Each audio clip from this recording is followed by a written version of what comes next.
안녕하세요. 말씀의 거리 733번째 시간 기도하심으로 시작하겠습니다. 거룩하신 주님 감사합니다. 주님의 말씀을 묵상합니다. 성령님께서 말씀에 조명이 되어 주시옵소서. 우리 주 예수 그리스도님의 이름으로 기도합니다. 아멘. 네, 오늘 보신 말씀은 사무엘하 18장 1절에서 33절까지의 말씀입니다. 다윗은 자기와 함께 있는 백성을 점검하여 보고 그들 위에 천부장들과 백부장들을 세웠다. 다윗은 또 모든 백성을 세 대로 나눈 뒤에 3분의 1은 요압에게 맡기고 3분의 1은 수르야의 아들이며 요압의 동생인 아비새에게 맡기고 나머지 3분의 1은 가드 사람 이때에게 맡겼다. 그런 다음에 왕이 온 백성에게 자기도 그들과 함께 싸움터로 나가겠다고 선언하니 온 백성이 외쳤다. 임금님께서 나가시면 안 됩니다. 우리가 도망을 친다 하여도 그들이 우리에게는 마음을 두지 않을 것이며 우리가 절반이나 죽는다 하여도 그들은 우리에게 마음을 두지 않을 것입니다. 임금님은 우리들 10,000명과 다름이 없으십니다. 그러니 임금님은 이제 성 안에 계시면서 우리를 도우시는 것이 더 좋겠습니다. 그러자 왕은 그들의 의견을 따르겠다고 말하고 성문 곁에 서 있으니 온 백성이 100명씩 1000명씩 부대별로 나아갔다. 그때 왕이 요압과 아비새와 이때에게 부탁하였다. 나를 생각해서라도 저 어린 압살롬을 너그럽게 대하여 주시오.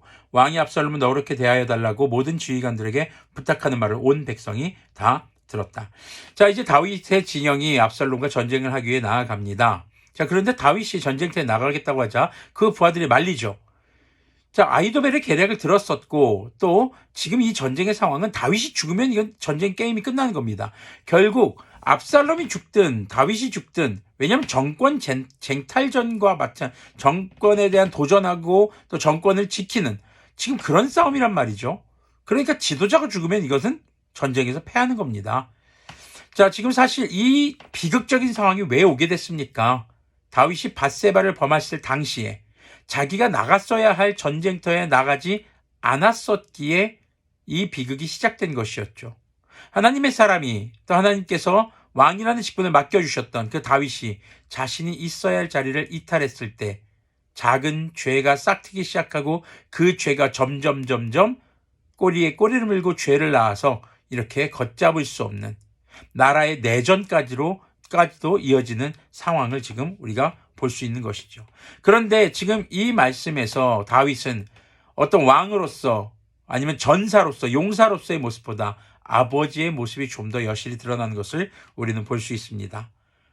전쟁에서 이기더라도 압살롬을 좀 살려주었으면 좋겠다라는 그런 말을 모든 지휘관들에게 하고 있는 것이죠. 사실 이게 전쟁에 나가는 군인들과 백성들에게 다소 사기를 좀 떨어뜨릴 수 있는 말이 될 수 있습니다. 그들은 생명을 걸고 다윗을 지키기 위해 싸우는데 지금 다윗을 죽이려고 하는 압살롬을 살려달라고 하고 있으니 말이죠. 그런데 또 그 마음이, 아버지의 마음이 또 이해가 안 가는 것은 아니죠. 6절 보면요, 다윗의 군대가 이스라엘 사람들과 싸우려고 들녘으로 나가서 에브라임 숲속에서 싸움을 하였다. 거기에서 이스라엘 백성이 다윗의 부하들에게 패하였는데 그들은 그날 거기에서 크게 패하여서 20,000명이나 죽었다. 자, 다윗의 부하들이 이스라엘 백성들 20,000명이나 죽입니다. 사실 압살롬과 다윗의 이 싸움으로 인해서 백성이 20,000명이나 죽은 것이죠. 그런데 우리가 눈여겨볼 것은 8절입니다. 싸움이 온 땅 사방으로 번져나가자 그날 숲속에서 목숨을 잃은 군인이 칼에 찔려서 죽은 군인보다 더 많았다. 자, 숲속에서 무슨 일이 있었던 것일까요? 성경은 구체적으로 이야기하지 않습니다. 왜일까요? 숲속에서 죽은 사람들은 바로 주님께서 치셨다라는 것을 우리에게 말해주고 있는 것입니다. 즉, 하나님께서 이 전쟁을 이기게 하셨다라는 것을 강조하는 것이 바로 8절의 내용인 것입니다. 9절을 계속 보면요, 압살롬이 어쩌다가 다윗의 부하들과 마주쳤다. 압살롬은 노새를 타고 있었는데 그 노새가 큰 상수리나무에 울창한 가지 밑으로 달려갈 때 그의 머리채가 상수리나무에 휘감기는 바람에 그는 공중에 매달리고 그가 타고 가던 노새는 빠져나갔다. 어떤 사람이 이것을 보고서 요압에게 알려주었다. 압살롬이 상수리나무에 매달려 있습니다. 요압이 자기에게 소식을 전해준 그 사람에게 물었다. 내가 그를 보았는데도 왜 그를 당장에 쳐서 땅에 쓰러뜨리지 않았느냐? 그랬더라면 내가 너에게 은 10개와 띠 하나를 주었을 것이다. 그 사람이 요압에게 대답하였다. 비록 은 1,000개를 달아서 저의 손에 쥐어주신다고 하여도 저는 감히 손을 들어 임금님의 아들을 치지 않을 것입니다. 자신의 아들을 살려달라고 말했던 그 말을 모든 백성이 들었다고 했었죠.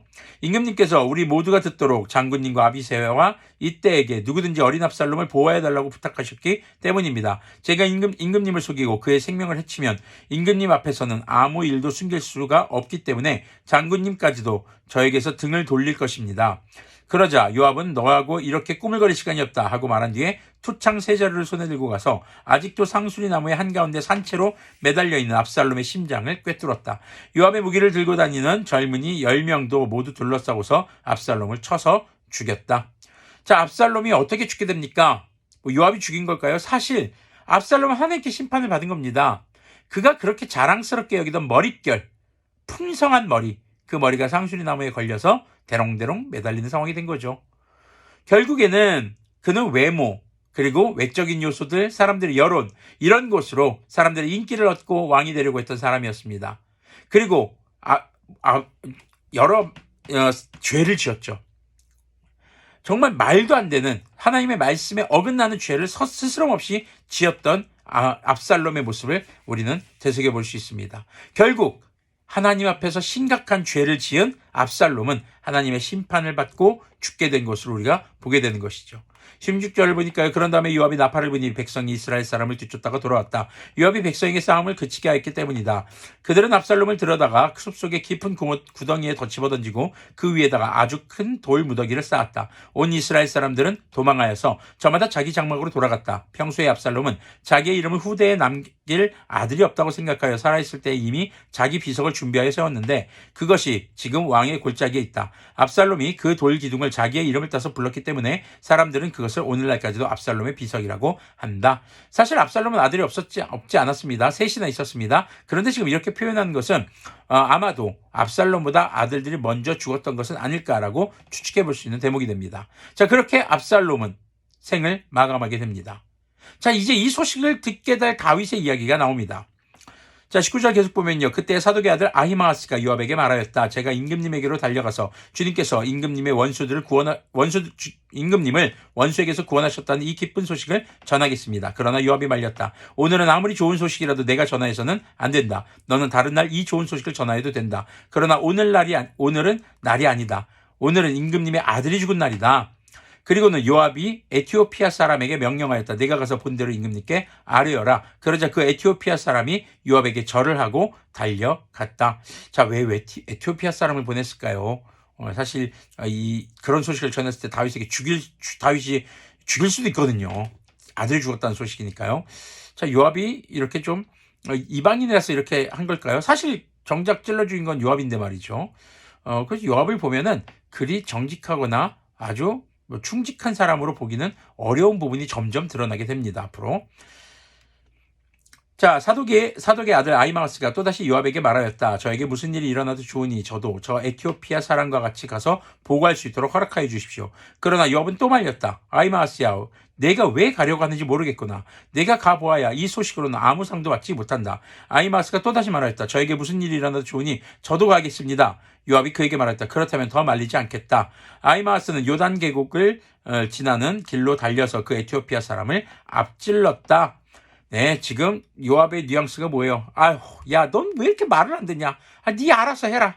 자, 지금 아히마아스도요, 굉장히 좀 마음이 조급합니다. 지혜롭지 못한 그런 지금 모습을 보이고 있는 것이죠.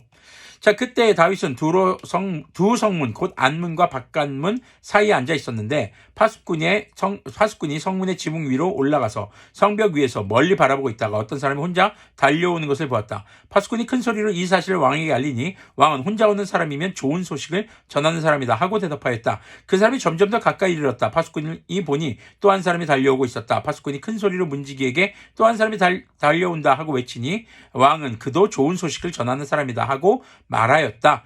자, 왕이 좋은 소식인지 아닌지 어떻게 할까요? 어쩌면 바람은 아니었을까라는 생각도 해봅니다. 파수꾼이 또 알렸다. 제가 보기에 앞서서 오는 사람은 달리는 것이 사독의 아들 아히마아스가 달리는 것과 같습니다. 그러자 왕이 대답하였다. 그는 좋은 사람인데 좋은 소식을 전하러 올 것이다. 계속해서 좋은 소식을 갈급해하는 다윗의 모습이죠. 아히마아스가 왕에게 가까이 이르러서 평안하시길 빕니다 하고 인사를 드리며 얼굴이 땅에 닿도록 왕에게 절을 하며 아뢰었다. 높으신 임금님께 반역자들을 없애버리시고 임금님께 승리를 안겨주신 임금님의 주 하나님을 찬양합니다. 왕이 그 어린 압살롬도 평안하더냐 하고 물으니 아히마아스는 임금님의 신하 요압이 이 종을 보낼 때에는 큰 소득이 있었습니다마는 무슨 일인지는 모르겠습니다. 사실 슬그머니 지금 한 걸음 뒤로 물러나는 거예요. 압살롬의 죽음을 알고 있지만 전하지 않고 있죠. 자, 왕이 물러나서 곁에 서 있어라 하고 말하니 그는 곁으로 물러나서 서 있었다. 바로 그때 에티오피아 사람이 들어왔다. 에티오피아 사람이 왕에게 아뢰었다. 높으신 임금님께 기쁜 소식을 가져왔습니다. 주님께서 오늘 임금님께 반역한 자들을 없애버리시고 임금님께 승리를 안겨주셨습니다. 왕이 에티오피아 사람에게 물었다. 그 어린 압살롬이 평안하더냐? 에티오피아 사람이 대답하였다. 높으신 임금님의 원수들을 비롯하여 임금님께 반역한 자들이 모조리 그 젊은이와 같이 되기를 바랍니다. 아주 위험한 말이죠, 지금. 왕은 이 말을 듣고 마음이 찢어질 듯 아파서 성문 위에 다락방으로 올라가서 울었다. 그는 올라갈 때에 내 아들 압살롬아, 내 아들아, 내 아들 압살롬아, 너 대신 차라리 내가 죽을 것을 압살롬아, 내 아들아, 내 아들아 하고 울부짖었다. 전쟁에서 이겼지만 다윗의 마음은 찢어집니다. 자신의 사랑하는 아들이 죽었기 때문이죠. 비록 자기의 목에 칼을 겨누고 자기를 배신하고 반역을 일으킨 아들이라 할지라도 아버지는 그를 사랑할 수밖에 없는 아버지의 마음인 것이죠. 사실 다윗의 이 승리는 너무나도 슬픈 승리입니다. 왜 그럼 이 슬픈 승리를 맛볼 수밖에 없었을까? 결국에 이 모든 것의 원인은 죄였죠. 다윗의 죄, 그리고 압살롬의 죄, 그리고 이미 죽어서 없어진 암논의 죄. 그 죄의 시작점은 결국 다윗이 있어야 할 자리에 있지 않고 벗어났을 때 시작되었던 것을 우리는 다시 한번 되새겨볼 수 있을 것입니다.